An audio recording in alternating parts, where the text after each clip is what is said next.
প্রিয়, আপনাকে প্রিয় বলেই সম্বোধন করি। যদিও প্রিয় মানুষটি এখন আর আমার নন। প্রিয় মানুষটিকে না পাওয়ার যন্ত্রণা কতটুকু হয়তো আপনার তা জানা নেই। যদি জানা থাকতো তাহলে কোনোদিনও ছেড়ে যেতে পারতেন না। অভিমান আর একাকিত্বের আগুনে রোজ দগ্ধ হচ্ছি।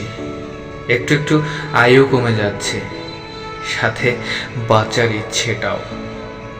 মাঝে মাঝে মনে হয় আপনাকে জড়িয়ে ধরা যেত। জড়িয়ে ধরতে পারলে হয়তো বুকের আগুনটা একটু নিভে যেত, আয়ু খানিকটা বেড়ে যেতে পারত। কিন্তু সেটা সম্ভব নয়। যদি কোনো এক ব্যস্ত রাস্তায় আমাদের আবার দেখা হয়, তাহলে আপনাকে দু চোখ ভরে দেখে নেব। আমার ভেতর আপনি যে আছেন সেটা আমি আর আমার সৃষ্টিকর্তাই ভালো জানেন। মাঝে মাঝে ইচ্ছে হয় আপনার কোলে মাথা রেখে বলতে, আপনাকে অনেক বেশি ভালোবাসি। আপনার প্রতি আমার ভালোবাসার কোনো কমতি নেই।